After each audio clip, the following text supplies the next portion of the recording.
What's up, everybody? This is Big Don from the Established Facts. We are so glad to be bringing you some Gen Con 2026 content. I cannot honestly believe that we're already here at Gen Con. We're actually sitting in the lobby of the Marriott. We are technically what I would consider to be day zero of Gen Con. So we're here on the Wednesday. But we have a new friend and a special guest with us. This is Mandy Bova from Haba Games. And Mandy, if you wouldn't mind introducing yourself a little bit, tell us a little bit about yourself and I guess maybe what we should be looking out for when it comes to Haba Games and some of that.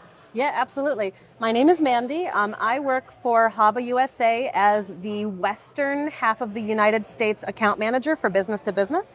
So typically I work mostly with smaller sized retail stores, toy stores, game stores, bookstores. But one fun fact about me, I love games. I've been a gamer since well before I started working for Haba. And I am so happy to be at Gen Con again and to be able to talk about some super awesome games.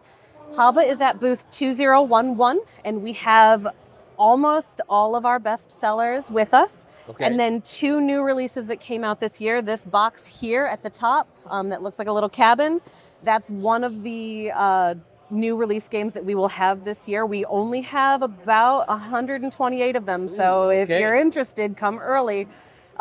This one is a cabin rolling, cabin placement strategic game.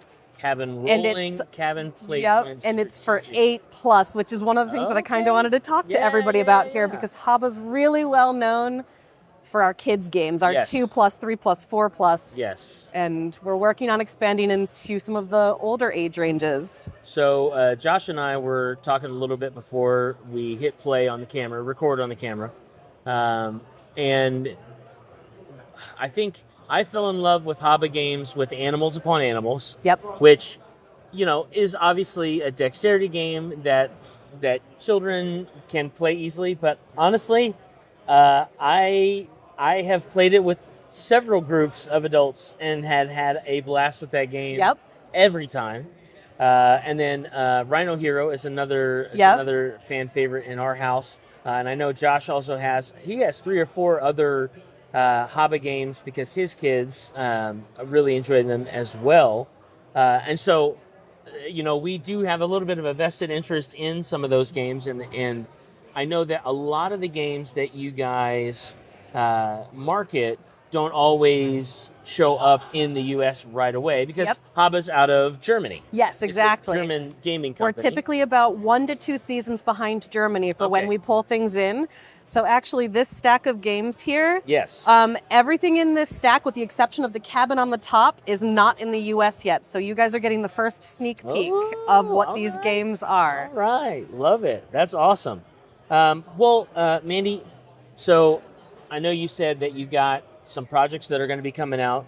These here in mind. I know. I see the reprint or second edition, the redesign of Rhino Hero with this really adorable box art. That's right. If you have not played Rhino Hero, it is definitely worth it. It's another dexterity game, which I think is fun, but it adds. There's an element of strategery, if you will, an element of card play. Yep. That is kind of tricky and kind of new. When you and I were talking about the giant game, they came out with a giant version of it. I don't have it yet.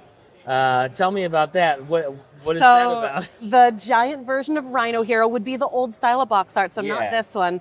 But it's the same gameplay as regular Rhino Hero. But the cards, instead of being playing card size, are about this big. You can build your Rhino Hero stack to over 6 feet tall, potentially even taller if you want to get a little bit dangerous with it and climb on chairs or your friend's back however you want to do it. It's still the same exact gameplay. You've got the wooden Rhino piece. It's just instead of it being this big, it's a bit bigger. So it's a lot of fun, and it is still available. We have limited inventory of the Rhino Hero XXL, but it is still available on our website. I don't know how much longer it'll be Yeah. because we do still sell every so often. Yeah. We'll have them come through. I think 2 years ago we had it as our Gen Con exclusive. Okay. But we don't have any at Gen Con this Right. year. Well, and if you're coming out with a newly designed one. Yeah. This one should be out in about 6 months, I think. Okay. Yep. Very cool. Now, tell us a little bit about what I know that you and I talked a little bit, and you and I actually share a little bit more of a connection. We were joking about the fact that we were kind of theater kids and that we're big gamers, but we're also professionally in sales. Yes. So I also work in sales and have had a lot of fun in business to business sales. So I understand that. But I guess one thing that I want to know a little bit about, or pick your brain about, as kind of like a little bit of how the sausage is made.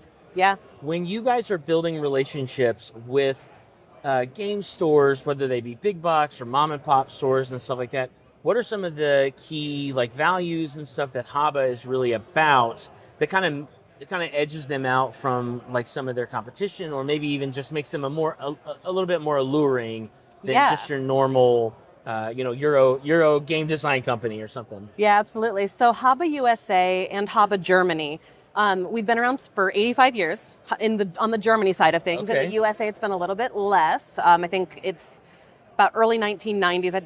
Don't quote me on my Haba USA lore. Yeah. But we've been around for a long time. Okay. And we have titles that are able to cover the full gambit of gamers. Okay. So obviously we have some titles that will work for 8-year-olds, Yeah. 6-year-olds. We've got titles that adults love.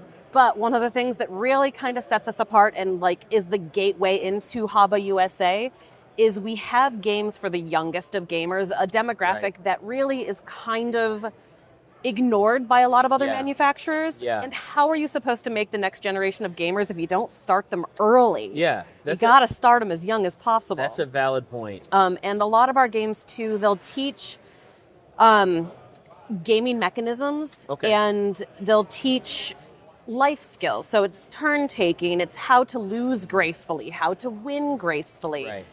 Beginning levels of strategy, and every game that you go up as far as age range, you're adding another gaming aspect to it. Okay. And then when you get up into the games that are 8+, 10+, you're adding a lot like higher levels of strategy and full styles of games that even every single adult would want to play. Gotcha. One of the things that's really cool as well is that because Haba has both toys and games, when we're talking retailers, there are so many toy stores that are out there that also buy our games. Yeah. And there's a lot of game stores that are out there that also stock some of Haba's toys. Okay. So it makes it where if you are a game store or a toy store and you're looking for a line that you can purchase multiple types of items from, Haba's a great option. Yeah. You're not just shoehorning one specific type of product to one specific type of audience. Right, and it's not just one style of game. It's dexterity games, it's cooperative games, it's party games, it's stacking games, it's pencil pass, like map drawing games. Like there's just in this stack here of things that are coming out in the second half of this year and in 2027, there's a whole gambit of different styles. That's awesome. Well, I know one thing that, like in our household, I've got 3 sons. Yes. My youngest is 10, but and my oldest is 17. But as they were growing up, and my wife and I being big board gamers, and all of our friends being avid board gamers as well, you know, you sit down at a table, you play games with your friends, and then your kids see those games and they want to play too. Yes. And it's not always as accessible. And I will say, you know, you as a parent, you get creative. Yes. You know, like, hey, why don't you sit here and roll the dice for me, and then I'll do the card reading, or I'll read these cards to you, and you tell me which one we're going to play against our friends over here, that sort of thing.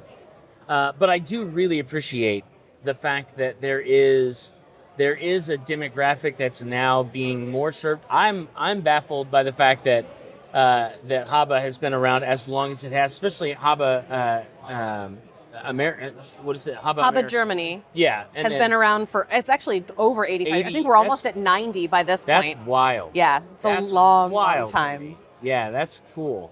And it seems like a game company that enjoys the silliness that comes around with gaming as well. Because, like, Rhino here, we were talking about that a little bit. It does have some, pretty good strategy as far as like making you think outside of the box. Yep. But it's interesting to me that like you're stacking cards and you're moving a little wooden rhino Yep. up and down this stack of cards, and it's just a silly fun game. But there's a lot to it. Like that is one thing that I've really enjoyed. Even like Animals Upon Animals. Yeah. It's just a silly game where you're stacking little guys on top of one another. Oh yeah, but there's so much strategy. Because Yeah. if you put the wrong animal up, Yeah. then it's a problem. Yeah. I have 4 daughters. Okay. And I am also a huge gamer. I play TTRPGs, I play TCGs. Like, I love playing games. Yeah. My kids are 11, 9, 7, and 4. Okay. Or sorry, 11, 9, 7, and 3. Okay. Sorry, Sylvie. Jump in the game. Jump in the game a little bit. And you can't have your 9-year-old help you play a TTRPG. Yeah. I'm sorry, you can't play my character. I'm my character. Yeah, So absolutely. the thing that I like about Haba is that a lot of the rules Yeah. are simple enough that I can set a game up for my kids at a different table, Yeah. and they can go play their own game Yes. while I'm playing my own, and they still feel included because they're still playing a game. It may not be the same game. Yeah. She may not be on my lap, although she would love to be. Right. Yeah. But yeah, it's great that it gives the opportunity where you do have rule sets that are simpler. Yes. And you do have games that are so very silly. For like this one, Tasty Wasty, is a bunch of forest creatures eating garbage out of a 5-star trash can. Oh, okay. And, Yeah. And this actually has so much strategy Yeah.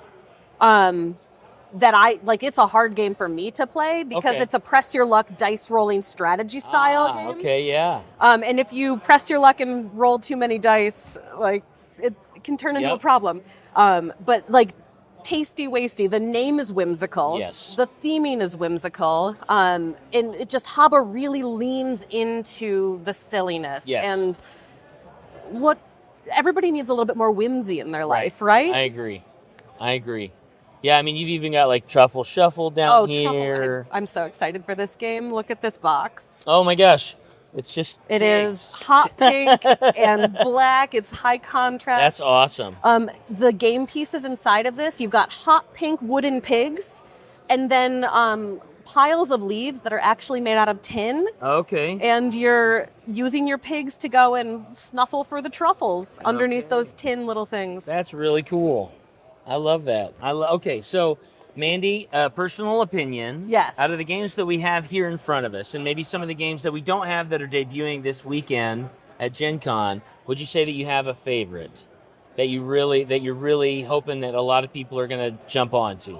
Oh gosh, that's a really hard question. Probably Stuglandit. Okay. Because of the fact that it's such an innovative game. Imagine if Pass the Pigs, King Domino, and Ticket to Ride had a baby. And then themed it after an area of Sweden where you can go hiking and stay in a cabin if the cabin is free. Okay. So you are rolling your cabins. They are both your dice and your workers that you place on the board. Oh, wow. Okay. And there's interaction. So you can for lack of a better term, you can mess with the other players by moving their pieces around.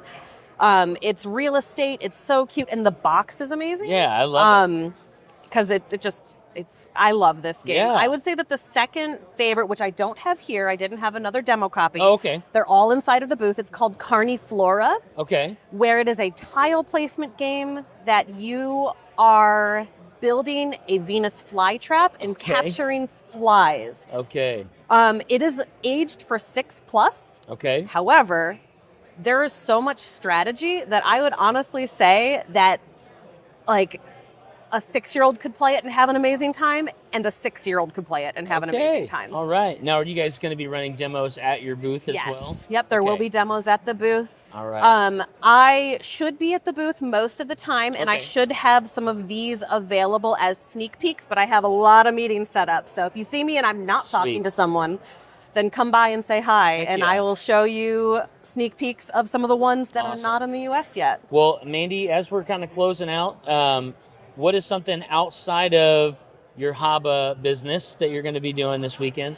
What's something else that you're looking forward to on a personal level for Gen Con this year? I'm hoping that I can get a spot in a true dungeon. Okay. All of my friends that are flying into Gen Con are not getting in here until after 11 p.m. and I forgot to ask them what true dungeon spots they already have. Yeah. So I'm hoping that maybe I can slot into one of theirs. Okay. We'll see.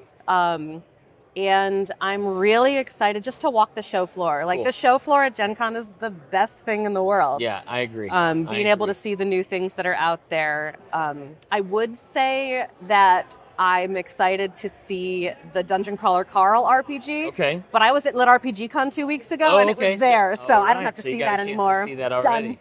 Done. Check it off the list. That's awesome. Well, Mandy, thank you so much for spending some time with us. Me. Absolutely. It's been awesome.